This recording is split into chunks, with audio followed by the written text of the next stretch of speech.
ప్రేమగల తండ్రి, జీవగల నాయన, కృపగల రాజా, మీ ప్రియ కుమారుడు, మా ప్రభు ప్రియ రక్షకుడు, నజరేయుడైన యేసుక్రీస్తు ప్రభు వారి దివ్యమైన నామంలో శిలోపై మా నిమిత్తం ఆయన చిందించిన అమూల్యమైన రక్తమును ఆశ్రయించి ఇటు ధైర్యముతో, సంతోషముతో, పరిశుద్ధాత్ముని సహాయముతో మీ వైపు చూచుటకు మీరు మాకిచ్చినటువంటి ఇంత చక్కని సమయమును బట్టి స్తుతులు చెల్లిస్తూ ఉన్నాం. మీ అనుమతిని బట్టి, అనుగ్రహమును బట్టి ప్రభువా, మీరు మాకిచ్చినటువంటి ఇస్తున్నటువంటి ఆయుష్ను బట్టి, ఆరోగ్యమును బట్టి మిమ్మల్ని స్తుతిస్తూ ఆరాధనా కార్యక్రమంలో 2 వర్తమానాల ద్వారా మమ్మల్ని సిద్ధపరిచి ఆరాధనలోనూ ప్రభు బల్లపరిచర్యలోనూ పాల్గొనుటకు మమ్మల్ని నడిపించినందుకు స్తుతులు చెల్లిస్తూ ఈ చివరి వర్తమానంలో కూడా మాకు అవసరమైన సంగతులు మీరే నేర్పించి మా భక్తి జీవితాలను మరింత అభివృద్ధి పరచమని వేడుకొనుచు యేసుక్రీస్తు ప్రభువారి మహోన్నతమైన నామములోనే ఈ ప్రార్థన మనవులు మీకే సమర్పించుచున్నాము తండ్రి, ఆమెన్. ప్రియులారా, ఎదుగుదల అన్నది మనిషికి అవసరం. గ్రోత్ అని అంటాం. భౌతికంగా ఎదగాలి, మానసికంగా ఎదగాలి, ఆత్మీయంగా ఎదగాలి.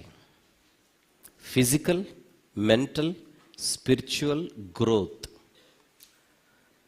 అలాగే వ్యక్తిగా మనం ఎదగాలి, సంఘముగా కూడా ఎదగాలి. నేను కొంచెం గట్టిగా మాట్లాడితే దగ్గు వస్తుందేమోనని ఈ లెవెల్లోనే మాట్లాడతాను. మాట్లాడే సౌండ్ చిన్నదైనా విషయం పెద్దది. అలా మీరు రిసీవ్ చేసుకోవాలి. వ్యక్తిగా మనలో గ్రోత్ ఉండాలి, సంఘముగా కూడా మనలో గ్రోత్ ఉండాలి. సంఘము ఎదగాలి. ఎక్కడ వేసిన గొంగలి అక్కడే ఉన్నట్టుకుంటే దానిని పురోగతి అనరు.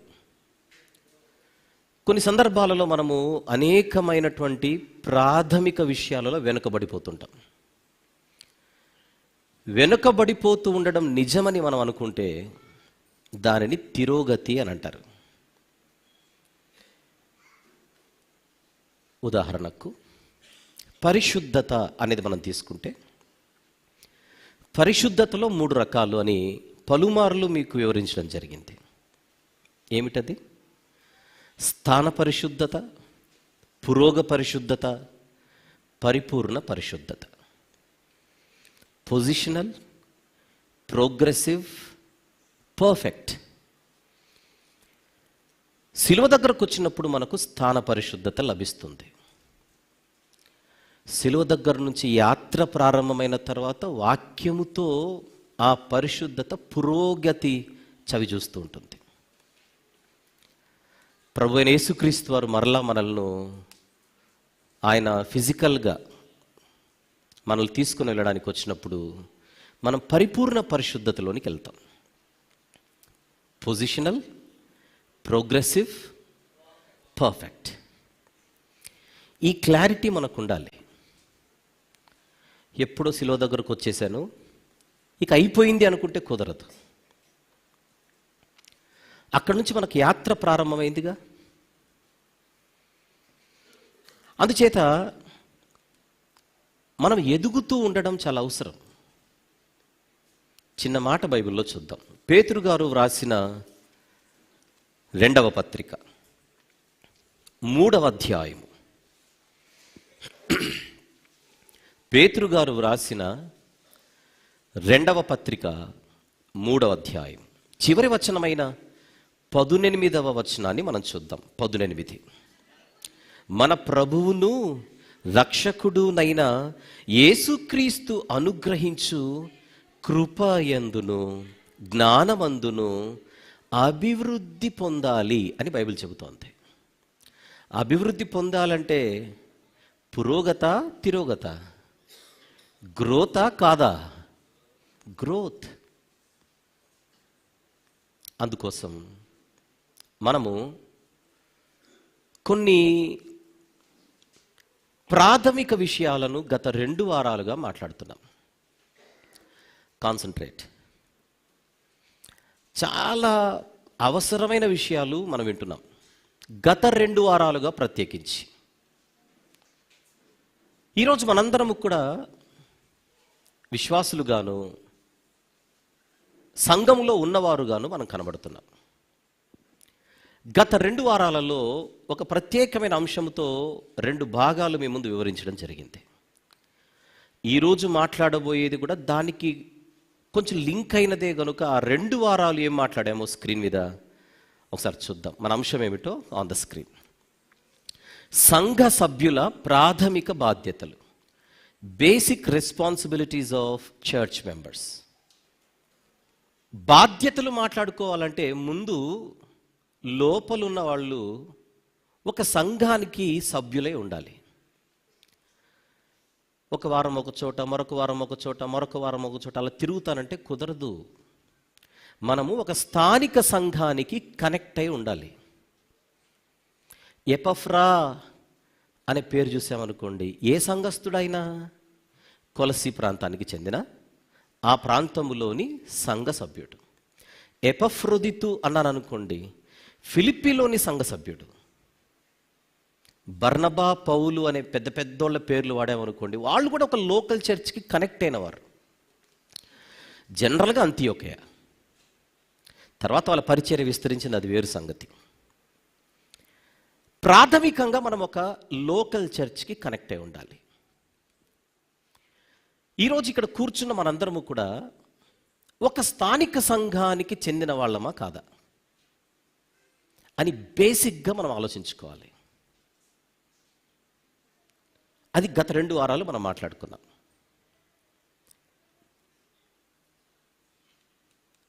ఒకవేళ మేము ఏ స్థానిక సంఘానికైనా మేము చెందిన వాళ్ళము అని మీరు ఒక క్లారిటీ ఉంటే, ఏ స్థానిక సంఘంలో ఉన్నవారైనా, ఈ స్థానిక సంఘంలో ఉన్నోళ్ళు కాదు, ఏ స్థానిక సంఘంలో ఉన్న వాళ్ళైనా వాళ్ళకు కొన్ని బాధ్యతలు ఉంటాయి అని 2 భాగాలుగా వివరించాను. వేగంగా అవి చూద్దాం. నంబర్ 1, అందరూ కలిసి దేవుణ్ణి ఆరాధించాలి. నేను కుదిరితే వస్తాను, కుదరకపోతే రాను అనకూడదు మందిరానికి. నంబర్ 2, పొరుగు వారిని ప్రేమించుట మరియు వారికి సహకరించుట. ఇదంతా మాట్లాడుకున్నాం, వివరిస్తున్నాను అంతే, రీక్యాప్. నంబర్ 3, అందరూ కలిసి సువార్తను వ్యాప్తి చేయుట. నంబర్ 4, నిస్సహాయులను బలహీనులను ఆదరించుట, ఆదుకొనుట. ఇది ఒక వారం మాట్లాడాం. నిన్నటి వారం కంటిన్యూ. 5, విశ్వాసములో స్థిరముగాను బలముగాను ఉండుట. 6, అందరూ కలిసి ప్రార్థించుట. 7, వాక్యమును ధ్యానించుట మరియు నేర్చుకొనుట. 8, ఆ స్థానిక సంఘానికి ఆర్థికంగా మద్దతు ఇచ్చుట. ఇవే కదా గత 2 వారాలు మాట్లాడుకుంది. ఇవన్నీ ఎవరికి వర్తిస్తాయంటే ఒక సంఘములో సభ్యులైన వారికి. మేము ఏ సంఘములోనూ సభ్యులము కామన్నారు అనుకోండి, ఇవన్నీ ఏవి వర్తించవు. అలాగంటే ఏమీ మాకు సంబంధం లేదని కాదు, ఏదో ఒక లోకల్ చర్చ్కి మీరు ఫస్ట్ కనెక్ట్ అవ్వాలి. కనెక్ట్ అయిన తర్వాత రెస్పాన్సిబిలిటీ స్టార్ట్ అవుతాయి. అడ్రస్ లేనోళ్ళగా మనం బతకూడదుగా, మనకంటూ ఒక చిరునామా ఉండాలి. రైట్. ఈ 2 భాగాలు చెప్పిన తర్వాత చివరిలో ఒక మాట చెప్పాను. ఇవన్నీ నేను అవుట్లైనే ఇచ్చాను, ఇవన్నీ నేను చూచాయిగిచ్చినవి, వీటిని జనరల్ అని అనుకోండి, లేదా జనరల్ అప్రోచ్ అనుకోండి అని చెప్పాను. కొంచెం అవగాహన వచ్చింది కనుక దాని మీద మనము ఇంకొంచెం లోతుల్లోనికి లేదా లోతుల్లోనికి వెళ్ళే ప్రయత్నం చేద్దాము. ఈ ఫిబ్రవరి మాసం అంతా ఈ ప్రాథమిక విషయాల గురించి మనం మాట్లాడుకోవాలి అని గత వారం చెప్పాను. ఆ 2 భాగాలే ఈరోజు మరింత విశ్లేషణతో, మరింత నిర్దిష్ట అప్రోచ్ కలిగి, వైఖరితో ఈ అంశాన్ని మనం ఆలోచించడానికి ప్రయత్నం చేద్దాం. ఈరోజు మన అంశం ఆన్ ద స్క్రీన్. సంఘ సభ్యుల బాధ్యతల వర్గీకరణ. ఏంటి రోజు? సంఘ సభ్యుల బాధ్యతల వర్గీకరణ, classification of the responsibilities of church members. వర్గీకరణ గుర్తుందా? లాస్ట్ వీక్ నేను ఈ పదం ప్రయోగించాను. నేను వర్గీకరించి మాట్లాడట్లేదు, జనరల్గా మాట్లాడుతున్నాను. ఫ్యూచర్లో మనం వర్గీకరించి మాట్లాడుకుందాం అని చెప్పాను. ఆ వర్గీకరణలోనికి ఈరోజు మనం వెళ్దాం. Ready everybody? Very good. ఈ వర్గీకరణలో సంఘ సభ్యులన్న వాళ్లకు ఎవరికైనా కొన్ని ప్రాథమిక బాధ్యతలు ఉంటాయి. నేను పదే పదే ప్రాథమిక బాధ్యతలు అనే పేరును నొక్కుతున్నాను. Basic responsibilities. అసలు ప్రాథమిక అనేటువంటి పదానికి ఉన్న అర్థం ఏమిటి? కుదిరితే, వీలైతే అనే పదాలు ప్రాథమిక విషయాలకు అప్లై అవ్వవు. ఉదాహరణకు, మనందరము ఒక పుట్టుక పుట్టాం, దానిని మనిషి పుట్టుక అని అంటారు. చచ్చిపోయేంత వరకు మనుషులుగా బతకాల్సిందే. అది ప్రాథమిక ధర్మం. నేను టీచర్ని అవుతానా, లాయర్ని అవుతానా, డాక్టర్ని అవుతానా, ఇంజనీర్ని అవుతానా, ముఖ్యమంత్రిని అవుతానా, ఎమ్మెల్యేని అవుతానా, అది తర్వాత సంగతి. అవ్వకపోవచ్చు, ప్రాబ్లం లేదు. కానీ మనిషిగా బ్రతకడం అనేది ప్రాథమిక ధర్మం. నాకు ఒక మృగంగా నేను మారిపోకూడదు. మన పుట్టుక మనిషిదైతే ఆ మనిషి పుట్టుక పుట్టిన మనం మనుషులుగానే బతకాలి. అలాగే సిలువ దగ్గరకు వచ్చిన తర్వాత మనం అందరం కూడా దేవుని పిల్లలమవుతున్నాం. సిలువ దగ్గరకు వచ్చిన తర్వాత మనందరం కూడా క్రీస్తు సార్వత్రిక సంఘ సభ్యులవుతున్నాం. ఆ సార్వత్రిక సంఘములో మనకు స్థానిక సంఘాలు ఉన్నాయి. సార్వత్రిక సంఘం అంటే పెద్ద భవనం అని తెలుసు మనకు. అందులో ఒక్కొక్క గది ఒక లోకల్ చర్చ్. ఆ స్థానిక సంఘములో ఉన్న మనము ఆ గదిని లేదా దేవుడిచ్చినటువంటి ఆ యొక్క ఏరియాను, ఆ ప్రాంతాన్ని బాధ్యత కలిగి చూసుకోవాలి. దేవుని ఇంటివారం అవుతున్న మనకు కొన్ని రెస్పాన్సిబిలిటీస్ స్టార్ట్ అవుతాయి. ఈ బాధ్యతలు ఎరిగి క్రైస్తవులు బతకాలి. క్లారిటీ లేకోకుండా మన ప్రయాణం జరగకూడదు. ఒక అద్భుతమైనటువంటి ఒక రెస్పాన్సిబుల్ పొజిషన్ మనకు స్టార్ట్ అవుతుంది. అందులో మనం వర్గీకరణలోనికి వెళ్తున్నాం. క్లాసిఫికేషన్. ఈరోజు మొదటి వర్గీకరణలోనికి వెళ్దాం. ఆన్ ద స్క్రీన్ నంబర్ 1 చూడండి. దేవుని పిల్లలమైన మనందరికీ ఏ విషయంలో మొట్టమొదటి బాధ్యతలు ఉంటాయి? దేవుని పట్లనే ఉంటాయి, దేవుని ఎడలనే ఉంటాయి. వీలైతే దాన్ని నోట్ చేసుకుందాం. ఇది మొదటి క్లాసిఫికేషన్. క్రైస్తవులైన మనందరికీ దేవుని విషయంలో బాధ్యతలు ఉంటాయి. Responsibilities towards God. This is the first and the foremost classification of the responsibilities of church believers లేదా church members. Okay, right, let's begin. ఇక్కడ కూర్చున్న మనందరికీ కూడా ఒక క్లారిటీ ఉండాలి. క్లారిటీ అంటే స్పష్టత. స్పష్టత లేని జీవితం మనకు ఉండకూడదు. బైబిల్ అంతటిలో ప్రధానమైన ఆజ్ఞ ఏమిటి? 66 పుస్తకాలలో పూర్ణ హృదయముతో, పూర్ణాత్మతో, పూర్ణ మనసుతో, పూర్ణ శక్తితో ఏం చేయాలి? దేవుణ్ణి ప్రేమించాలి. అంటే ప్రతి క్రైస్తవుడు ప్రాథమికంగా దేవునికి కనెక్ట్ అయి ఉండాలి. ఇది ఫస్ట్ జరగాల్సిందే. ఇది బేసిక్ రెస్పాన్సిబిలిటీ. భోజనము చేసినను, పానము చేసినను దేవునికి మహిమ. నేను మీకు కనెక్ట్ అయ్యి, మీరు నాకు కనెక్ట్ అయ్యి, మనం ఇంకొకరికి కనెక్ట్ అయ్యి జీవించేస్తూ ప్రధానంగా దేవునితో కనెక్షన్ లేకపోతే that is not Christianity. What is Christianity? Who are Christians? Those who are always connected to God. దేవునికి కనెక్ట్ అయిన వాళ్ళే క్రైస్తవులు. మన మనసులో ప్రధానంగా దేవుడు వెలుగుతూ మెలుగుతూ ఉండాలి. కొన్ని వచనాలు బైబిల్లో చూద్దాం. సీక్వెన్స్ ఆర్డర్ లేదా ఆర్డర్లో చూద్దామా? కీర్తనల గ్రంథంలో ఒక మాట చూద్దాం.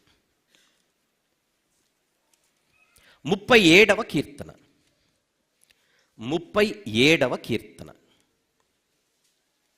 5వ వచనం చూద్దాం. రాసుకుంటే చాలా బాగుంటుంది, రోజు చూడాలి ఈ వచనాలు. 37వ కీర్తన 5వ వచనం, నీ మార్గమును యెహోవాకు అప్పగింపుము, నీవు ఆయనను నమ్ముకొనుము. చెప్పండి, దేవుని పిల్లల ధర్మం ఏమిటి? దేవుణ్ణి నమ్ముకోవాలి, దేవునిని ఆధారంగా చేసుకొని బతకాలి, దృష్టి దేవునిపై ఉండాలి. దేవుణ్ణి పక్కన పెట్టి మరెవరినో నమ్ముకుంటే, దేవునిని పక్కన పెట్టి మరి ఇంకొక దేనినో ఆశ్రయిస్తే మనము ప్రాథమిక ధర్మాన్ని మరిచి బతుకుతున్నట్టు. మరికొన్ని వచనాలు, సామెతల గ్రంథం,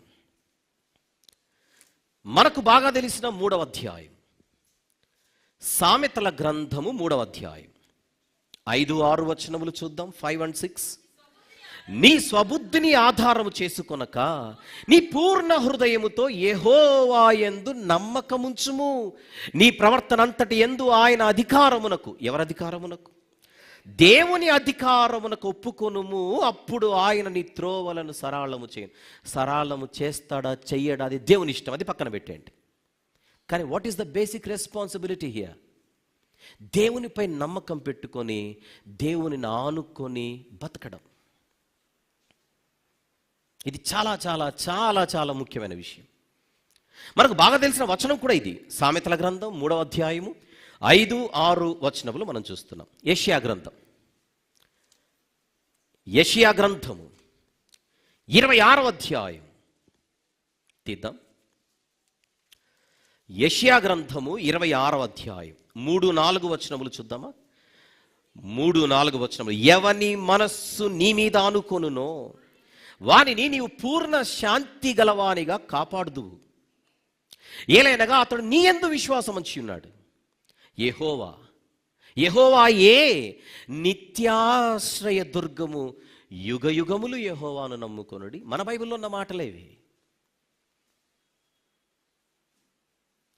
మన ఫోకస్ ఎవరి మీద ఉంది? మన కాన్సన్ట్రేషన్ దేని మీద ఉంది? ఈ రాత్రి ఎవరిని వారము పరిశీలించుకుందాం. నేను ఆ 3వ వచనంలో పూర్ణ శాంతి గలవానిగా కాపాడుదు అనే మాట వివరించాలనే ఆశ ఉంది, కానీ ఇప్పుడు సమయము కాదు, సందర్భం కాదు. హీబ్రూ భాషలో షలోమ్ అని అంటారు దాన్ని. షలోమ్ అంటే ఎదుట ఎవరైనా కనబడితే వందనాలు చెప్పినట్టుగా షలోమ్ బ్రదర్ అని చెప్పేసి వెళ్ళిపోయే గ్రీటింగ్ మాత్రమే కాదు, అందులో అద్భుతమైనటువంటి అర్థం ఉంది. అంటే దేవునికి కనెక్ట్ అయి లేని వారికి లేనిదేమిటి, దేవునికి కనెక్ట్ అయి ఉన్న వారికి ఉన్నదేమిటి అని అడిగితే ఆన్సర్ షలోమ్. దృఢత్వం, ఒక అద్భుతమైనటువంటి సంక్షేమం, ఒక అద్భుతమైనటువంటి శాంతి, సమాధానము, నెమ్మది, విశ్రాంతి. భక్తిహీనులకు అది ఉండదు, అది నేను ఇవ్వను అని చెబుతుంటాడు దేవుడు. అందుకే ఆయననే నమ్ముకొని బతకడం, ఆయన వైపే చూస్తూ బతకడం. చూస్తున్నారుగా హెబ్రీలకు రాసిన పత్రిక, హెబ్రీ పత్రిక 11వ అధ్యాయం. హెబ్రీలకు రాసిన పత్రిక 11వ అధ్యాయం 6వ వచనం ఒకసారి చూద్దాం. 6. విశ్వాసము లేకుండా దేవునికి ఇష్టుడై ఉండుట అసాధ్యము, దేవుని యొద్దకు వచ్చువాడు ఆయన ఉన్నాడనియు తనను వెదుకు వారికి ఫలము దయచేయువాడని నమ్మవలెను గదా. వచ్చెళ్ళిపోతే కాదు, ఒక నమ్మకంతో దేవుని దగ్గరికి రావాలి. ఏమిటా నమ్మకం? ఆయన ఉన్నాడని నమ్మాలి, తనను వెదుకు వారికి ఫలము దయచేవాడని నమ్మాలి. ఈరోజు ఉదయం యాప్రాల్లో ఫిబ్రవరి 2వ తారీఖు ఈరోజు కదా, ఈ దినానికి ఉండే ఒక ప్రత్యేకత, క్రైస్తవ ప్రపంచంలో దీనికి ఉండే ప్రత్యేకతను లేదా వివరిస్తూ, డిసెంబర్ 25వ తారీఖు ఒకవేళ మనం క్రిస్మస్ నిజంగా యేసుప్రభు అప్పుడే పుట్టాడనేటువంటి పాయింట్ని తీసుకుంటే ఈరోజు కరెక్ట్గా 40వ దినం. డిసెంబర్ 25 నుంచి లెక్క గడితే ఇది 40వ దినం. క్రైస్తవ ప్రపంచంలో ఫిబ్రవరి 2వ తారీఖు ఒక ప్రత్యేకత ఉంది. యేసుక్రీస్తు ప్రభును, పసివానిగా యేసు ప్రభును యెరూషలేము ఆలయంలోనికి, దేవాలయంలోనికి తీసుకుని వచ్చిన మొట్టమొదటి సందర్భం ఇదే రోజున చోటు చేసుకున్నదనే ఒక చిన్నపాటి లెక్క ఉంది. అది కరెక్ట్గా ఇదే రోజా కాదా పక్కన పెడితే తెచ్చారా లేదనేది ఇప్పుడు ఇంపార్టెంట్. అలా తెచ్చినప్పుడు ఒక ఇద్దరు అద్భుతమైన వ్యక్తులు మనకు కనబడతారు దేవాలయంలో. ఒక ఆయన సుమయోను, మరొక ఆవిడ అన్న. వారు బహుకాలము గడిచిన వృద్ధులు, కానీ వారికి దేవుడు ఒక వాగ్దానం చేశాడు. నేను కలుగజేయబోయే రక్షణను మీరు కళ్ళారా చూస్తారు. ఎంత గొప్ప నిరీక్షణ వారిది, ఎంత గొప్పగా ఎదురు చూశారు వాళ్ళు. కాలం గడిచిపోతుంది. బహుకాలము గడిచిన స్త్రీ ప్రవక్త్రి అయినటువంటి అన్నగారు, ప్రవక్త అయినటువంటి సుమయోను గారు. కానీ వారు ఏ రోజు కూడా మాకు దేవుడు వాగ్దానం చేశాడు, ముఖ్యంగా సుమయోను గారు, నాకు దేవుడు వాగ్దానం చేశాడు, ఆ రక్షణను, ఆ రక్షకుని నేను చూడకుండా నేను మరణించను అనేటువంటి వాగ్దానాన్ని పొందిన ఆయన సంపూర్ణంగా నమ్మి నిత్యము ఉత్తేజముతో, నిత్యము ఉత్సాహముతో, నిత్యము ఉజ్జీవముతో బ్రతికినటువంటి ఒక గొప్ప జీవితం అయింది. అలాగనే ఆవిడది కూడా. అదే హెబ్రీ పత్రిక 11:6. దేవుని యొద్దకు వచ్చువాడు ఆయన ఉన్నాడని నమ్మాలి. నెక్స్ట్, తనను వెదుకు వారికి ఫలము దయచేవాడని నమ్మాలి. ఎక్స్క్యూజ్ మీ, మనం ఈరోజు క్లాసిఫికేషన్లోకి వెళ్ళిపోయాం. వర్గీకరణ. మొదటిది మనం చూసింది ఏంటి? దేవుని ఎడల ప్రాథమిక బాధ్యతలు. ఇప్పుడు నేను మాట్లాడుతోంది ఆ మొదటి విషయములో మొదటిది 1.1 ఆన్ ద స్క్రీన్. చూసారా? అసలు ఫస్ట్ చూపించు. అసలు మనం మాట్లాడుకుంటోంది ఏమిటి? 1. అది మనం ఈరోజు మాట్లాడుకుంటోంది. దేవుని ఎడల బాధ్యతలు. దేవుని విషయంలో మనం ఎలా ఉండాలి? Number 1 on the screen. 1.1 చెప్పండి. దేవునిపై విశ్వాసము, నమ్మకము. Faith and trust in God. దేవునిపై నమ్మకాన్ని పోగొట్టుకొని మనిద్దరం బాయ్ దోస్త్ అనుకుంటే కుదరదు. నా మీద మీకు నమ్మకం, మీ మీద నాకు నమ్మకం, నాతో మీకు స్నేహం, మీతో నాకు స్నేహం, నాతో మీకు సహవాసం, మీతో నాకు సహవాసం, అన్ని బాగానే ఉన్నాయి. కానీ మనలో ఎవరికి దేవునితో కనెక్షన్ లేదు. ఇది ఏమి ఫలము తీసుకొని రాదు. ఈరోజు ఈ వాక్యం వింటున్న మనందరం కూడా ప్రాథమికంగా చేయవలసిందేంటి? నిత్యము దేవునిపై నమ్మకం ఉంచి, దేవునిపై విశ్వాసం ఉంచి ఆయనకు కనెక్ట్ అయి బతుకుతూ ఉండాలి. ఇది ప్రతి సంఘ సభ్యుని లేదా సభ్యురాలి ప్రాథమిక బాధ్యత. అందుకే పదే మీరు ప్రార్థన చేసుకుంటున్నారా లేదా, మీరు వాక్యం చదువుతున్నారా లేదా, కుటుంబ ప్రార్థనలు జరుగుతున్నాయా లేదా అని పదే ఈ ప్రాథమిక విషయాలు ఎందుకు ఇక్కడ నుంచి, ఈ వేదికపై నుంచి గుర్తు చేస్తూ ఉంటారు? ఆ ప్రాథమిక విషయాన్ని మనం విస్మరిస్తామేమోనని. మాకు తెలీదా అని ఎవరు కోపడకూడదు. తెలిసినా చెబుతూ ఉండడం బాధ్యత. తెలిసిన విషయాలే మరలా చెప్పుటకు దైవభక్తులు బైబిల్లో వారు సిద్ధపడి పత్రికల్లో చెబుతుంటారు. అలసిపోకుండా మేము ఇదే విషయాలు మీకు చెబుతుంటామని చెబుతుంటారు. రైట్? ఇది 1.1. ముందుకెళ్దాం మరికొన్ని సంగతులు. తెస్సలోనికైలకు వ్రాసిన మొదటి పత్రిక. నేను టైటిల్ తర్వాత ఇస్తాను, ముందు 1.2లోకి వెళ్తున్నామని ఒక సిగ్నల్ ఇస్తున్నాను. తెస్సలోనికైలకు వ్రాసిన మొదటి పత్రిక 5వ అధ్యాయం.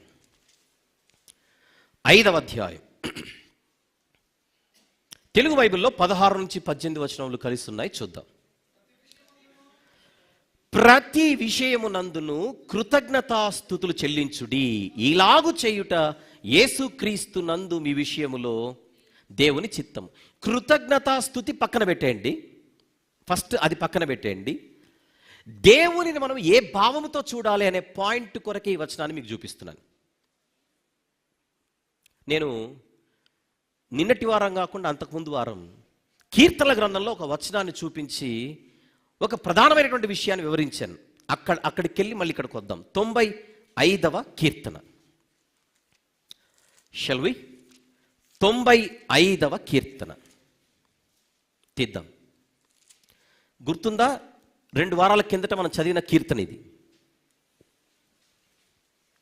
మొదటి నుంచి రండి యెహోవాను గూర్చి ఉత్సాహధ్వని చేయుదుము. ఎవరిని గూర్చి ఉత్సాహధ్వని?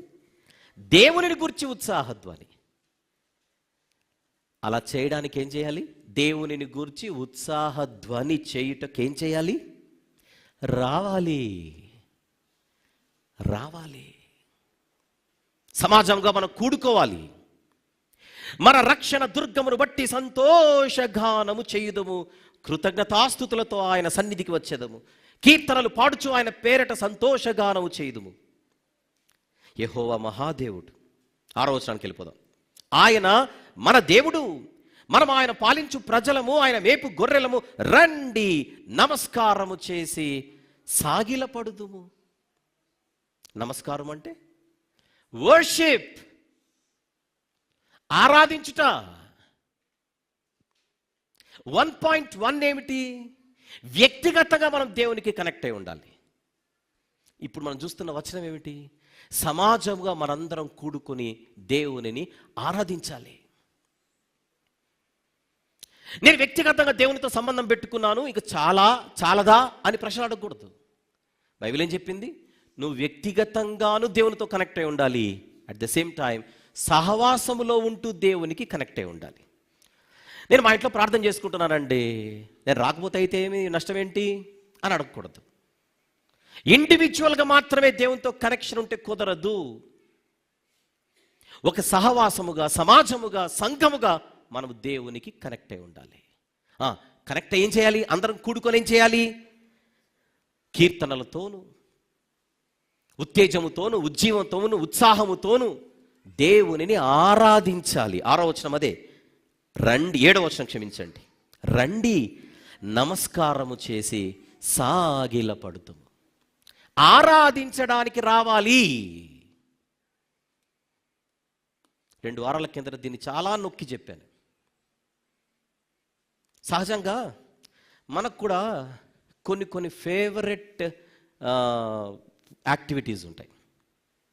కొంతమందికి పాటలు అంటే చాలా ఇష్టం. వినండి బాగా. కొంతమందికి పాటలు అంటే ఇష్టం, వీళ్ళు పాటల కొరకే వస్తారు. కొంతమందికి ప్రార్థన అంటే ఇష్టం, ప్రార్థన కొరకే వస్తారు. మరి కొంతమందికి వాక్యం అంటే ఇష్టం, వాక్యం కొరకే వస్తారు. మరి కొంతమందికి రొట్టె ద్రాక్షారసం తీసుకోకపోతే ఈరోజు బాగోదు కదా అన్న పాయింట్ మీద వస్తారు. వాళ్ళు దాని కొరకే వస్తారు. ఎవరికి వాళ్ళు ముక్కలు చేసేసుకొని, నేను దాని కొరకు వస్తాను, నేను దీని కొరకు వస్తాను, ఇంకొక ఆయన దాని కొరకు వస్తాడు అన్నట్టుగా వ్యవహరిస్తేలా? ఆరాధన అంటే పాటలు మాత్రమే కాదు, ఆరాధన అంటే ప్రార్థన మాత్రమే కాదు, ఆరాధన అంటే వాక్యం మాత్రమే కాదు, ఆరాధన అంటే ప్రభు బల్ల మాత్రమే కాదు, ఆరాధన అంటే కానుకలు మాత్రమే కాదు, ఆరాధన అంటే ఏదో ఒకటే కాదు. ఇవన్నీ కలిపితే ఆరాధన.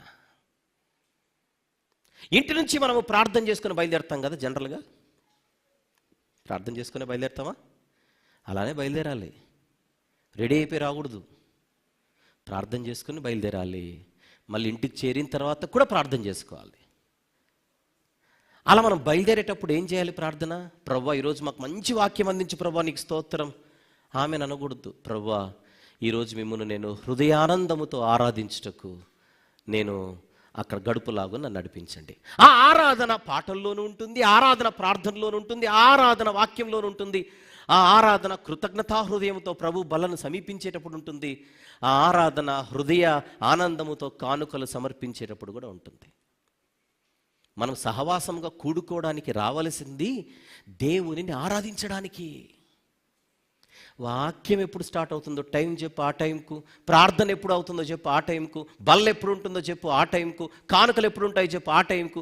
ఆశీర్వాదం ఎప్పుడు ఉంటుందో చెప్పు, ఆ టైం. కానీ లెక్కలేసుకొని రాకూడదు.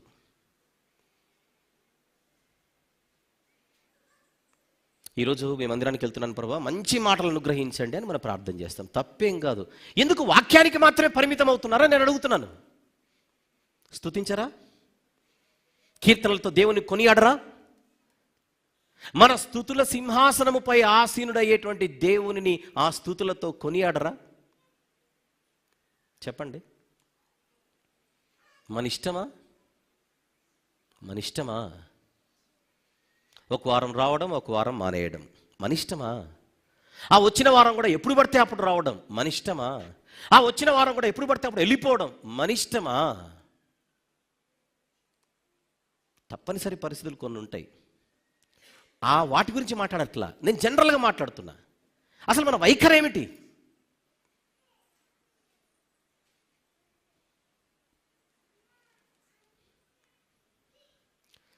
ఎక్కడ ఇద్దరు ముగ్గురు నా నామమున కూడి ఉందురో వారి మధ్య నేను ఉంటాను అని చెప్పినప్పుడు ప్రభు ఉన్న సన్నిధిది. నేను ఎలా పడితే అలా వ్యవహరిస్తాను, ఎలా పడితే అలా నడుచుకుంటానంటే అది మర్యాద అనిపించుకోదు, దేవునికి ఘనత ఇచ్చినట్టు ఉండదు, దేవునికి గౌరవం ఇచ్చినట్టు ఉండదు. బైబిల్ అంటుంది ఆయనను ఆరాధించాలి అందరూ కలిసి. ఇది ప్రాథమిక బాధ్యత. 95వ కీర్తన 6వ వచనం చూస్తున్నాం. యోహాను సువార్త 4వ అధ్యాయం మనకు బాగా తెలిసిన మాట. యోహాను సువార్త 4వ అధ్యాయం 24వ వచనంలో మనకు తెలిసిన మాట ఏమిటి? దేవుడు ఆత్మ గనుక ఆయనను ఆరాధించువారు ఆత్మతోనూ సత్యముతోనూ ఆరాధించాలి. అసలు ఆరాధించాలా లేదా? ఫస్ట్ ఆఫ్ ఆల్ బేసిక్గా చెప్పండి, ఆరాధించాలా లేదా? ఆరాధించాలి. సమాజంలో కూడుకోవాలా లేదా? కూడుకోవాలి.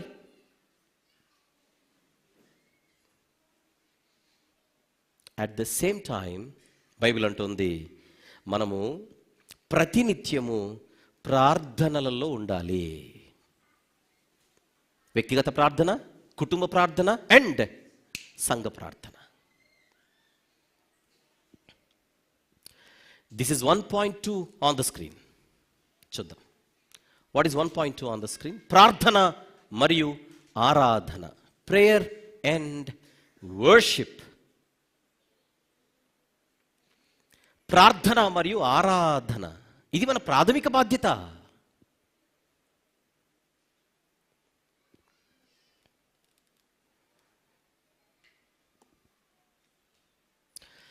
Any objection? ఎవరికైనా ఇబ్బంది ఉందా? నో ఇబ్బంది కదా? వండర్ఫుల్. ఇబ్బంది అయినా ఇది జరగాల్సిందే. వాక్యము చాలా క్లియర్గా చెబుతోంది. 1.3లోకి వెళ్దాం. ద్వితీయోపదేశకాండం. మర్చిపోకండి, క్లాసిఫికేషన్ అనే సబ్జెక్ట్ నడుస్తుంది ఇప్పుడు, వర్గీకరణ. ద్వితీయోపదేశకాండము 10వ అధ్యాయం. 10వ అధ్యాయం తీసరా 12, 13 వచనములు చూద్దాం. 12 and 13. కాబట్టి ఇశ్రాయేలు నీ దేవుడైన యెహోవాకు భయపడి ఆయన మార్గములన్నిటిలో నడుచుచు ఆయనను ప్రేమించి నీ దేవుడైన యెహోవాను నీ పూర్ణ మనసుతోనూ నీ పూర్ణ ఆత్మతోనూ సేవించి నీ మేలు కొరకు నేడు నేను నీకు ఆజ్ఞాపించు యెహోవా ఆజ్ఞలను కట్టడలను అనుసరించి నడుచుకొందునను మాట కాక నీ దేవుడైన యెహోవా నిన్ను మరి ఏమడుగుచున్నాడు? ఈ 2 వచనాలు జాగ్రత్తగా చదివితే 12వ వచనం కూడా చూపించు. And now Israel, what does the Lord your God ask of you but to fear the Lord your God, to walk in obedience to him. To walk in obedience to him. ఆ పదం highlight చేస్తున్నాను. Obedience to him. To serve the Lord your God with all your heart and to observe the Lord's commands and decrees that I'm giving you today for your own good. నీ మేలు కొరకు ఇశ్రాయేలు నువ్వు చేయాల్సిన ఒక పని ఉంది. దేవుని ఆజ్ఞలకు విధేయులై మీరు జీవించాలి. ఆయన ఆజ్ఞలను గైకొని అనుసరించాలి. అంటే ఏదో సాంప్రదాయబద్ధంగా 2 పాటలతో దేవుని పెదవులతో స్తుతించేసి ఇక మనిష్టానుసారంగా మనం జీవించేస్తామంటే బైబిల్ ఒప్పుకోవట్లా. దేవునితో కనెక్షన్ అంటే అర్థం ఏంటి అని అడిగితే ఆయన ఆజ్ఞలేంటో తెలుసుకుంటూ వాటిని గైకొంటూ వాటిని అనుసరిస్తూ ఆ ఆజ్ఞలకు విధేయులై జీవించుట, ఇది దేవుని పిల్లల ప్రాథమిక బాధ్యత. ఏమంటే ఇది పాత నిబంధన కదా అని మీరు అనొచ్చు. క్రొత్త నిబంధనలో విధేయత చూపొద్దని అంటాడా? చెప్పండి. కొన్ని యూనివర్సల్ ఫ్యాక్ట్స్ ఉంటాయి, యూనివర్సల్ ప్రిన్సిపల్స్ ఉంటాయి, ఇప్పుడు మారవు. పాత నిబంధనలో పరిశుద్ధులుగా జీవించడని చెప్పిన దేవుడు కొత్త నిబంధనలో పర్వాలేదులే అని ఏం చెప్పడు.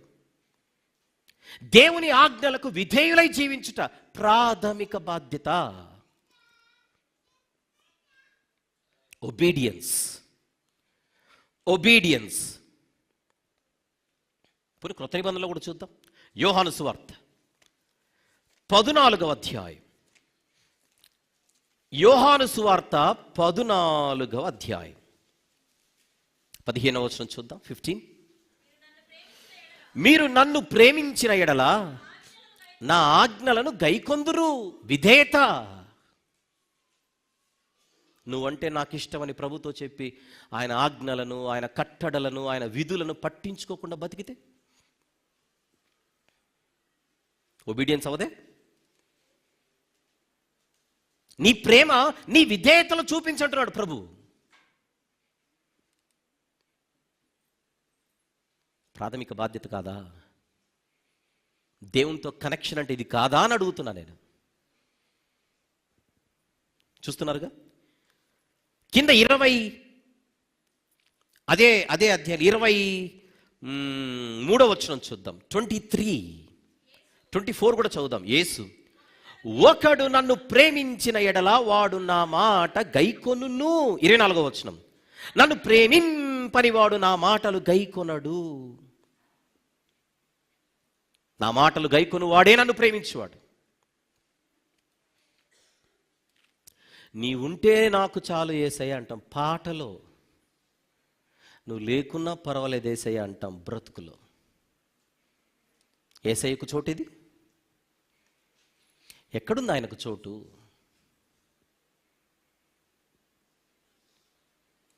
విశ్వాసులు దేవుని మాటలకు విద్యార్థులు కావట్లేదే? విశ్వాసులు దేవుని వాక్యానికి విద్యార్థులు కావట్లేదే?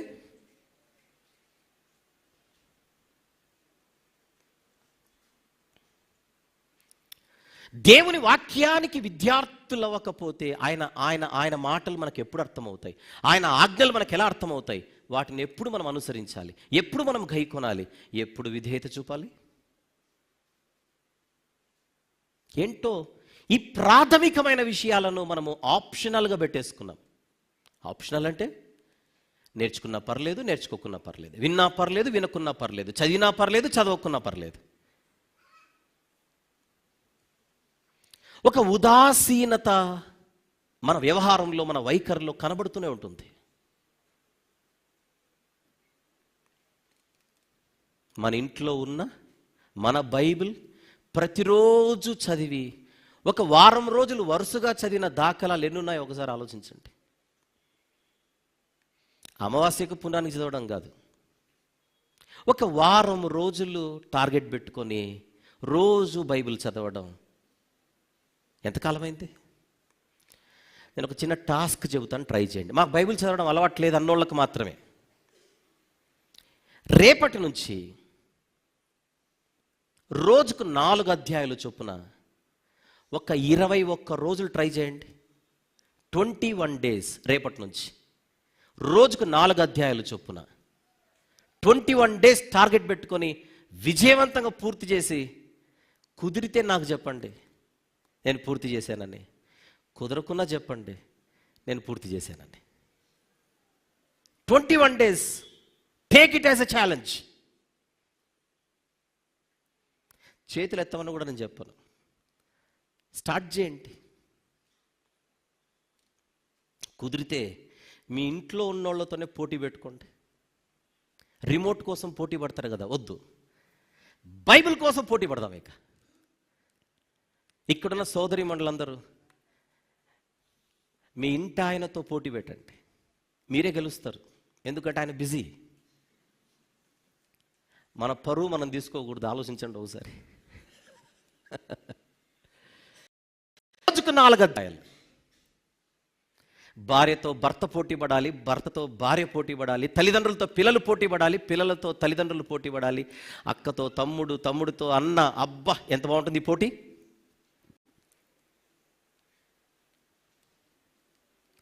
మొబైల్ కోసం కొట్లాడుకునే సంప్రదాయం నుండి నేనెక్కువ చదువుతాను బైబిల్ అనే ఒక కొట్లాట గనుక ఆరోగ్యకరంగా ప్రారంభమైతే ఎంత బాగుంటుంది. ప్రాథమిక బాధ్యత. యోహాను సువార్త 14 మనం చూస్తున్నాం. లూకా సువార్త 11వ అధ్యాయం. చాలా సీరియస్గా తీసుకోవాలి ఈ విషయాలు. లూకా సువార్త 11వ అధ్యాయం 27, 28 వచనములు చూద్దాం. 27 and 28.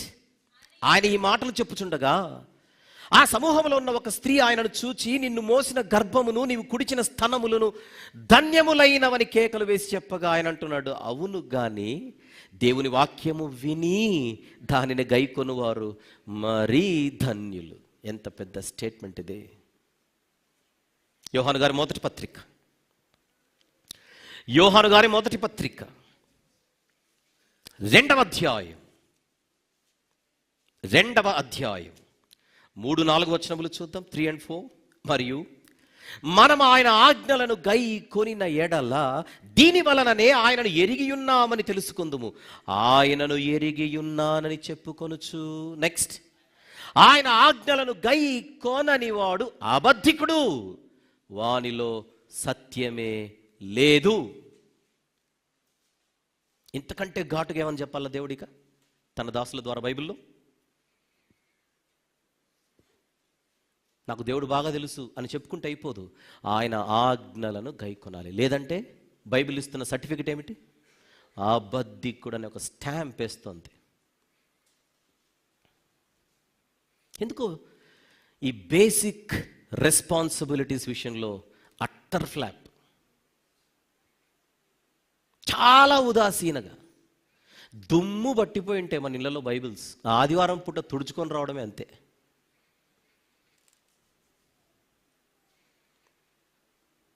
ప్రతిరోజు చాటింగ్ మిస్ అవ్వదే, ప్రతిరోజు యూట్యూబ్ మిస్ అవ్వదే, ప్రతిరోజు ఫేస్బుక్ మిస్ అవ్వదే, ప్రతిరోజు మొబైల్ మిస్ అవ్వదే.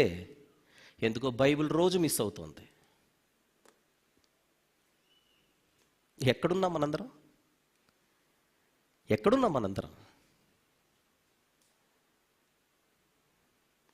అప్పుడప్పుడు కొన్ని ఫోటోలు కనపడుతుంటాయి. రోడ్డు పక్కన కూరగాయలు అమ్ముకుంటూ ఒక పెద్ద ఆవిడ పెద్ద ఆయన బైబిల్ చదువుతుంటారు. సిగ్గనిపిస్తుంటుంది మనకైతే అది చూసేటప్పుడు. ఒక ఆయన హాస్పిటల్ బెడ్ మీద వృద్ధాప్యంలో ఉన్నటువంటి ఆయన, దిగలేని పరిస్థితుల్లో ఆయన అలా చిన్నగా బైబిల్ పట్టుకొని చదువుతుంటాడు. ఎముకలు తప్ప ఏముండవు, చర్మం ఒకటి ఉంటుంది. సిగ్గనిపిస్తుంటుంది మనకు. ఎక్కడున్నాం మనం?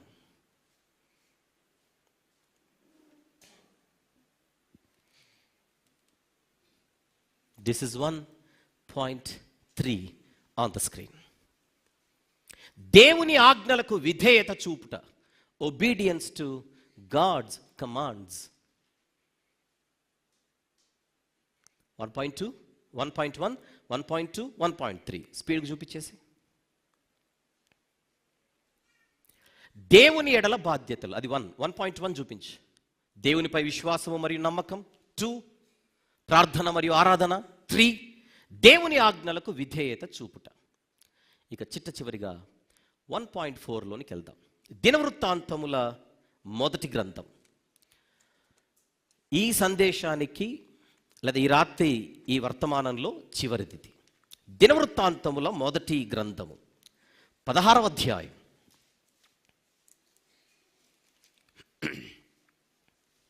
34వ వచనం ఒకసారి చూద్దాం. 34. యెహోవా దయాళుడు, ఆయన కృప నిరంతరముండును, ఆయనను స్తుతించుడి. నేను 136వ కీర్తన బేస్ చేసుకుని ఒక పాట విడుదల చేసుకున్నాము, దయాళుడు అనే పాట. ఆ రోజు వివరిస్తూ ఈ పదం గురించి చాలా ఎక్కువగా మాట్లాడాను.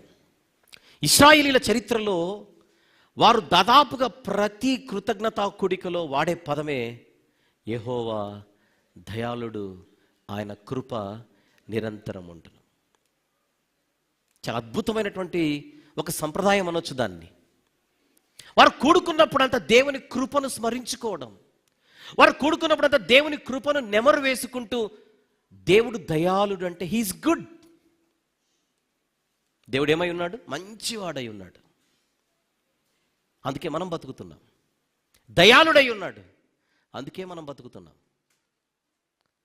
ఆయన కృపను బట్టి మనం నిరంతరము ఆయన ఎడల కృతజ్ఞతా భావము కలిగి బతుకుతూనే ఉండాలి. మనమేదో గొప్పోళ్ళమని, మనమేదో నీతిమంతులమని, మనమేదో మంచోళ్ళమని సంవత్సరం వెంబడి సంవత్సరం మనం చూడట్లా. కేవలం దేవుని కృప. మన నీతి క్రియలు ఆయన ఎదుట మురికి గుడ్డ వలె కనబడుతున్నాయి. ఆయన మనకు ఆజ్ఞాపించిన వాటన్నిటినీ చేసి ఆయన దగ్గరకు వచ్చేమనాలట? మేము కేవలము నిష్ప్రయోజకులమైన దాసులం ప్రభువా అని చెప్పాలి. ఆహా, అడుగడుగున ప్రతి క్షణం మనం అనుభవిస్తున్నది దేవుని మంచితనాన్ని, దేవుని దయాళుత్వాన్ని. ఇందును బట్టి దేవునికి కృతజ్ఞతాస్తుతులు చెల్లిస్తూ ఉండాలి. బైబిల్లో పదే పదే కేవలము దినవృత్తాంతముల గ్రంథమే కాదు, అలా చదువుకుంటూ వెళ్ళిపోతుంటే అనేకమైనటువంటి ప్రాంతాలలో, అంటే బైబిల్లోని వచనాలలో ఆయన దయాళుత్వం గురించి, ఆఫ్ కోర్స్ మన క్రొత్త నిబంధనలో కూడా ప్రభు దయాళుడని మీరు రుచి చూచి ఉన్న ఎడల అని కనబడుతుంది. అది పాత నిబంధన అయినా క్రొత్త నిబంధన అయినా దేవుని మంచితనం గురించి పదే మనం చూస్తూ ఉంటాం. ఆయన అందరికీ ఉపకారి, ఎవ్వరికి అపకారి కాదు. నా ఎడల, మీ ఎడల, అందరి ఎడల.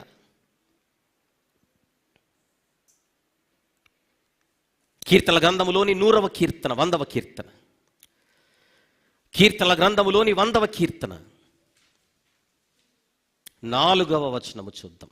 4 కృతజ్ఞతార్పణలు చెల్లించుచు ఆయన గుమ్మములలో ప్రవేశించుడి. ఏం చేయాలట? ఏ మనసుతో దేవుని దగ్గరికి రావాలి? కృతజ్ఞతార్పణలతో, కృతజ్ఞతా హృదయముతో, కృతజ్ఞతా భావముతో. ఆదివారం కనుక వెళ్ళకపోతే బాగోదు అన్నట్టుగా రాకూడదు. పరుగులెత్తాలి. నా దేవునికి, ఆయన పిల్లలతో కలిసి నేను కృతజ్ఞతలు చెల్లించాలి అనే హృదయముతో రావాలి. కృతజ్ఞతార్పణలు చెల్లించుచు ఆయన గుమ్మములలో ప్రవేశించుడి. ఈ పాయింట్ మనకు మైండ్లో ఉందా? నేను వస్తాను కానీ మందిరానికి నాకేమి ఇస్తారు ఈరోజు? ప్రార్థన, వాక్యమా, పాట, ఇంకొకటి ఏంటి, లీడింగా? ఇవా లెక్కలు. అందుక వచ్చేది ఆరాధించడానికి కాదా? కృతజ్ఞతార్పణలు చెల్లించడానికి కాదా?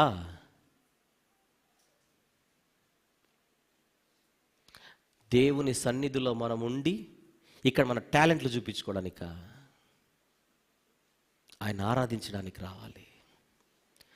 విశ్వాస నేత్రముతో, మనోనేత్రముతో ఆయనకు కృతజ్ఞతార్పణలు చెల్లించడానికి రావాలి. అది ఏ స్థానిక సంఘమైనా, నేనైనా. మీరు ఆదివారం మందిరానికి ఎందుకు వెళ్తారండి అని మీరు నన్ను అడిగారు అనుకోండి, వాక్యం చెప్పడానికి అనకూడదు. నేను వాక్యం చెప్పడానికి కాదు వచ్చేది ఇక్కడికి. ఆ బాధ్యతలు ఉన్నాను కనుక చెబుతున్నానే కానీ ప్రాథమికంగా నేను ఎందుకు రావాలి? దేవుని ఆరాధించడానికి రావాలి, మీతో కలిసి. దేవునికి కృతజ్ఞతార్పణలు చెల్లించడానికి రావాలి, మీ అందరితో కలిసి. That is my basic responsibility. అది మర్చిపోయి కోయర్ వాళ్ళు ఉన్నారు ఇక్కడ. మీరు ఎందుకు వెళ్తారు ఆదివారం ఆరాధన అంటే? పాటలు పాడడానికి అని చెప్పకూడదు. అందరితో కలిసి దేవుణ్ణి ఆరాధించడానికి. ఆ ఆరాధన అనేది పాటల్లో ఉంటుంది, ఆరాధన అనేది ప్రార్థనలో ఉంటుంది, ఆ ఆరాధన వాక్యంలో ఉంటుంది, ఆ ఆరాధన ప్రభు బలలో ఉంటుంది, ఆ ఆరాధన కానుకలు సమర్పించడంలో ఉంటుంది.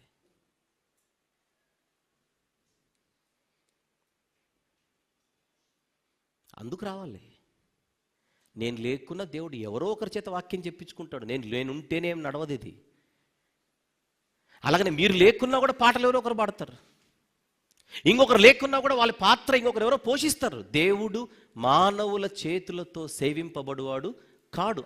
ఆయనకి ఏదైనాను కొదువై ఉన్నట్టు మనుషుల చేతులతో సేవింపబడువాడు కాదు. మనమే ఆయనకు దిక్కేం కాదు. కాకులను వాడుకున్నాడు తన పరిచర్య కోసం, గాడిదను వాడుకున్నాడు తన పరిచర్య కోసం. రాళ్ళు కేకలేస్తాయని చెప్పాడు, రాళ్ళు పిల్లలను గంటాయని చెప్పాడు. అసాధ్యం ఏముంది ఆయనకు? నేనైనా మీరైనా దేవుని కృపను బట్టి ఆయా కృపావరములు పొంది, ఆయా తలాంతులను పొంది ఆయన పరిచర్యలో వాడబడుతున్నామే కానీ ఇందులో మన గొప్పతనం అంటూ ఏది లేదు. అందుకే అతిశయ కారణం అంటూ మనకు ఏది లేదు. అతిశయించువాడు ప్రభువునందే అతిశయిస్తూ బతకాలి, ఆయన దయాళుత్వమును బట్టి. ఫిలిప్పీ పత్రిక 4వ అధ్యాయం, ఫిలిప్పీలకు వ్రాసిన పత్రిక 4వ అధ్యాయం 6వ వచనము చూద్దాం.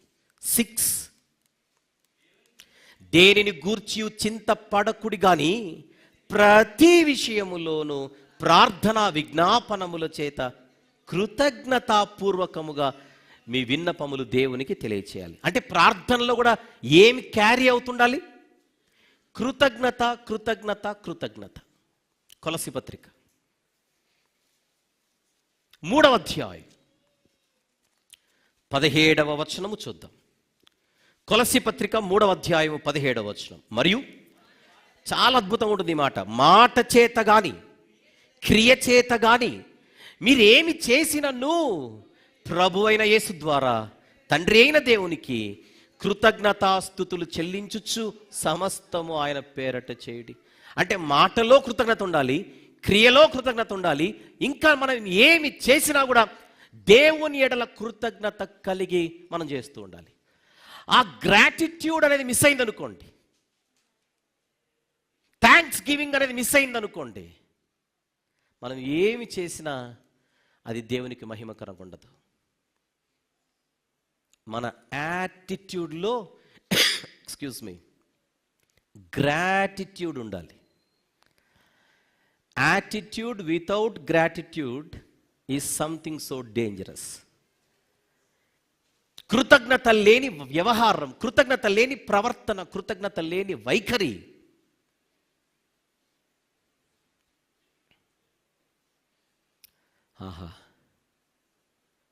కృతజ్ఞత భావముతో ప్రార్థనలో కృతజ్ఞత, బల్లను సమీపించడంలో కృతజ్ఞత.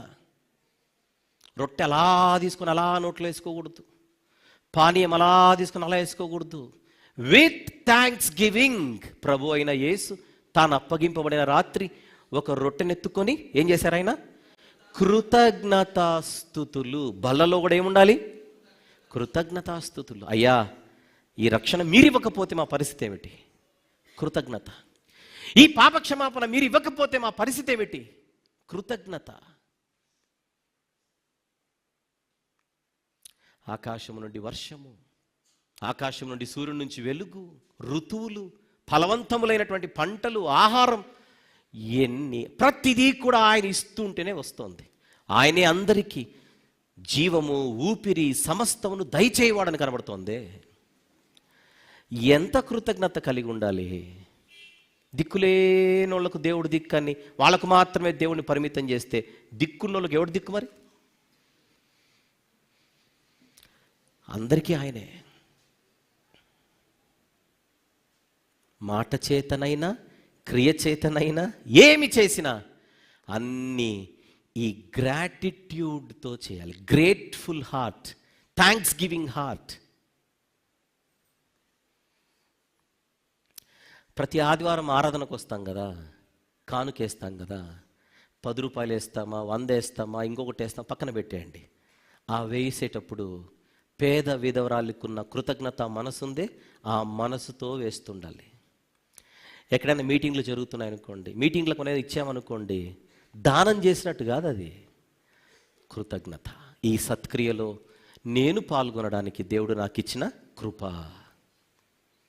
సంఘ కార్యక్రమాలు ఉన్నాయనుకోండి, అది సత్క్రియ అనుకోండి, ఆ సత్క్రియలో ప్రతి ఒక్కరు ఏమవుతుండాలి? పాలిభాగస్తులు అవ్వాలి. ఏ తాత్పర్యముతో, ఏ ఉద్దేశముతో? కృతజ్ఞత భావంతో. ఎవరికి దానం చేయట్లా,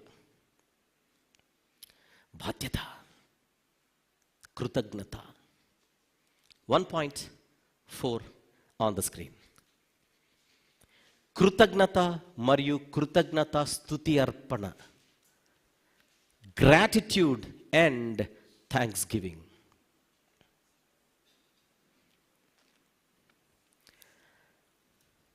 ఈ రాత్రి మన అంశం ఏమిటో ఒకసారి చూద్దాం మళ్ళీ ఆన్ ద స్క్రీన్. సంఘ సభ్యుల బాధ్యతల వర్గీకరణ. Classification of the responsibilities of church members. అందులో నంబర్ 1, మొదటి క్లాసిఫికేషన్, దేవుని ఎడల బాధ్యతలు. Responsibilities towards God. అందులో 1.1, దేవునిపై విశ్వాసము మరియు నమ్మకము. Faith and trust in God.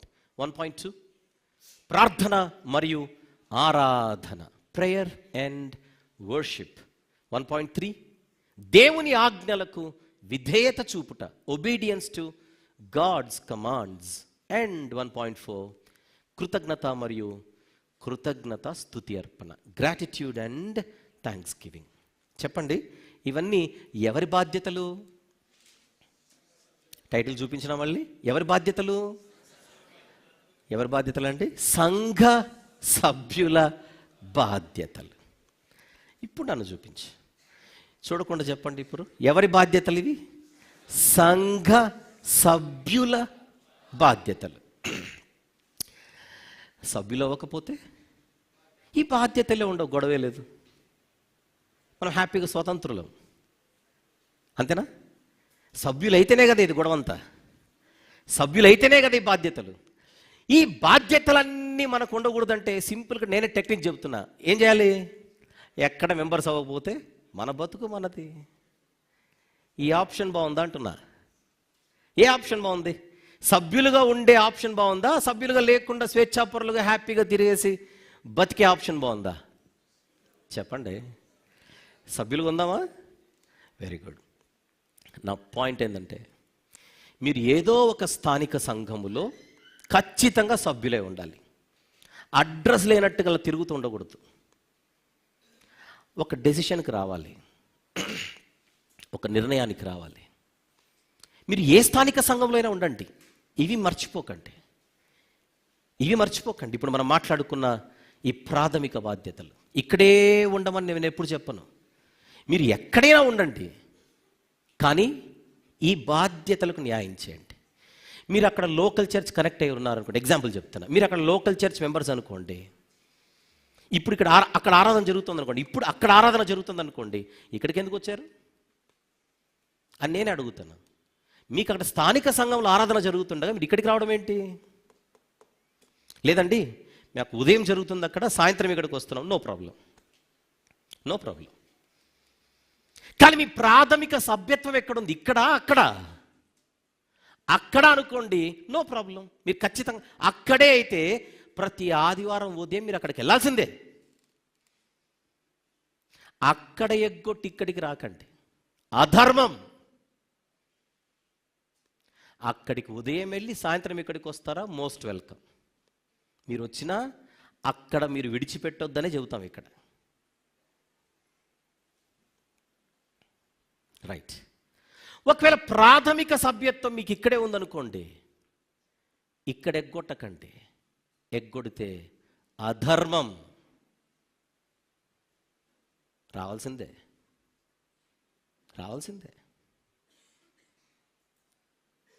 అలా ఏదో ఒక వాక్యానుసారమైన స్థానిక సంఘానికి మనం కనెక్ట్ అయి ఉండాలి.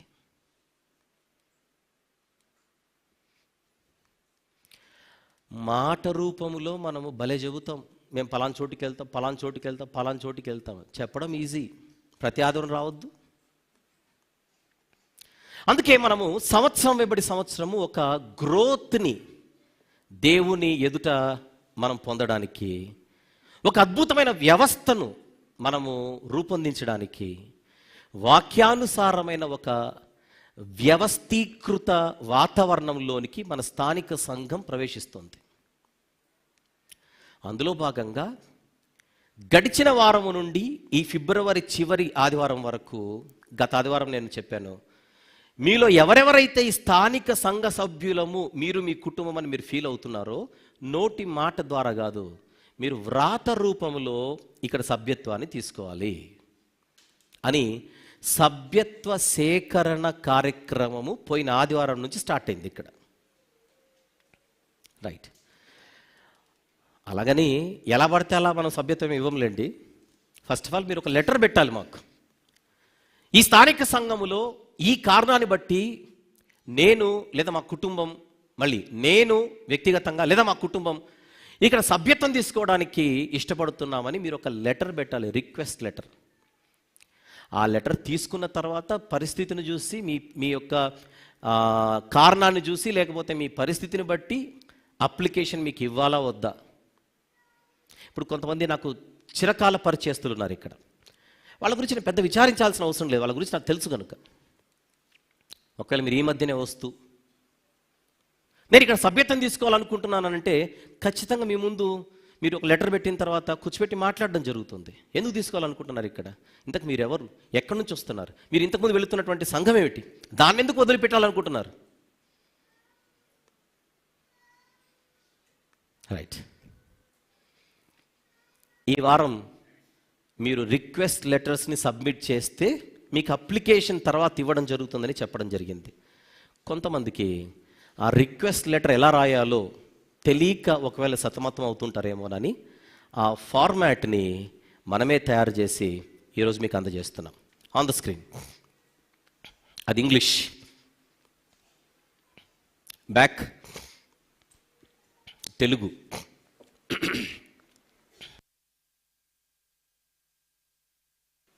ఈ రిక్వెస్ట్ లెటర్స్ ఈరోజు మీకు అందుబాటులో ఉన్నాయి. ఒకవైపు ఇంగ్లీష్, ఒకవైపు తెలుగు. ఎవరైతే ఈ స్థానిక సంఘములో సభ్యత్వం తీసుకోవాలనుకుంటున్నారో మీకు లెటర్ ఎలా రాయాలో ఒకవేళ తెలియదేమో, కొంతమందికి ఇబ్బంది పడతారేమో అన్న ఉద్దేశంతో దీనినే మనము అందుబాటులోకి తీసుకొని వస్తున్నాం. మీరు బాగా చదివి ఇది మీకు ఇష్టమైతే ఓకే అనుకుంటే మీరు మీ వివరాలు కింద, మీకు మీ ఫ్యామిలీ మెంబర్స్ కోసం కూడా కింద టేబుల్ ఫార్మాట్ని కూడా ఇచ్చాం. ఇంగ్లీష్లో అయితే ఇంగ్లీష్, తెలుగు అయితే తెలుగు, అది మీరు తీసుకోండి. ఫర్ యువర్ కైండ్ ఇన్ఫర్మేషన్, ఈ సభ్యత్వం సంవత్సరం రోజుల వరకు మాత్రమే. తిరిగి వచ్చే సంవత్సరం దాన్ని మీరు రెన్యువల్ చేసుకోవాలి. ఎందుకు? ఈరోజు మీరు అప్లికేషన్ తీసుకొని వచ్చే వారం మెంబర్షిప్ తీసుకొని మళ్ళీ క్రిస్మస్ కనపడ్డారనుకోండి, ఎందుకు ఇవ్వాలి మీకు? ఎందుకు ఇవ్వాలి? మందిరానికి క్రమం తప్పకుండా మీరు రానప్పుడు మీకు మెంబర్షిప్ ఎందుకు ఇవ్వాలి? రైటా? Very good. సో క్లారిటీ చాలా క్లియర్గా ఉందని నేను అనుకుంటున్నాను. ఎవరైతే ప్రాథమిక సభ్యత్వం తీసుకుంటారో, చివరిగా ఈరోజు ముగింపు, ఎవరైతే ప్రాథమిక సభ్యత్వం తీసుకుంటారో వారి విషయంలో మాత్రమే సంఘానికి బాధ్యతలు ఉంటాయి. వారి విషయంలోనే సంఘము బాధ్యతలు తీసుకుంటుంది. ఒకవేళ మీరు సభ్యత్వం ఇక్కడ తీసుకోలేదనుకోండి, ప్రాబ్లం ఏం లేదు. ఎందుకంటే మీరు వేరే చోట కనెక్ట్ అయి ఉన్నారు కనుక వాళ్ళు చూసుకుంటారు మీ మంచి చెడు. క్లియర్ కదా పిక్చర్ ఎవ్రీవన్? ఎందుకంటే వాళ్ళ మేరలోనికి మేము రాకూడదు. మీరు ఇక్కడ మెంబర్షిప్ తీసుకోలేదు అంటే మీరు ఇంకొక చోట కనెక్ట్ అయి ఉన్నట్టే. ఇక్కడ సభ్యత్వం తీసుకోలేదు అంటే మరొక చోట మీరు కనెక్ట్ అయినట్టే. మరొక చోట మీరు కనెక్ట్ అయినప్పుడు మీ మంచి చెడు విషయంలో మేము ఎంటర్ అవ్వకూడదు. కారణం, ఆ అనుమతి బైబిల్ మాకు ఇవ్వలేదు. మరొకరి మేరలోనికి వెళ్ళి పరిచర్య చేసే అనుమతిని వాక్యము మనకి ఇవ్వలేదు. Is it clear everyone? Very good. So ఈ విషయాలని మనసులో పెట్టుకొని ఈరోజు ఇక్కడ సభ్యత్వం తీసుకోవాలంటే ఖచ్చితంగా ప్రాథమిక బాధ్యతలు ఉంటాయి అనే వివరణ ఇస్తూ ఈరోజు మొదటి వర్గీకరణ మీ ముందు పెట్టడం జరిగింది. అంశం అయిపోలేదు, ఇది మొదటి భాగం. వచ్చే వారం రెండవ వర్గీకరణలోనికి వెళ్దాం. ఈరోజు మనం మాట్లాడుకుందంతా ఏమిటి? దేవుని ఎడల మన బాధ్యతలు. దాని తర్వాతనే ఏదైనా దేవుని చిత్తమైతే వచ్చే వారం మిగిలిన సంగతులు మనం మాట్లాడుకుందాం. ప్రార్థన చేసుకుందాం. పరిశుద్ధుడైన మా ప్రియ పరలోకపు తండ్రి, ఈ రాత్రి మీరు మాకు ఇచ్చిన ఈ మాటలన్నిటిని బట్టి స్తుతులు చెల్లిస్తున్నాం. కృపగల రాజా, మీ వాక్యపు కట్టడలు మా ఎదుట ఎంతో స్పష్టంగా కనబడుతున్నాయి. మా పరిధులు, మా పరిమితులు మేము ఎరిగి మాకున్నటువంటి బాధ్యతలకు న్యాయం చేస్తూ మేము జీవించబద్ధులమై ఉన్నామని మీ వాక్యపు వెలుగులో మాకు అర్థమవుతున్నది. మీరు ఇచ్చిన మాటలను బట్టి మిమ్మల్ని స్తుతిస్తూ విధేయులై బాధ్యత కలిగిన మీ పిల్లలుగా జీవించుటకు సహాయం చేయమని యేసు ప్రభు వారి మహిమగల నామములో ఈ ప్రార్థన మనవులు మీకే సమర్పించి వేడుకొనుచున్నాము తండ్రి. ఆమెన్.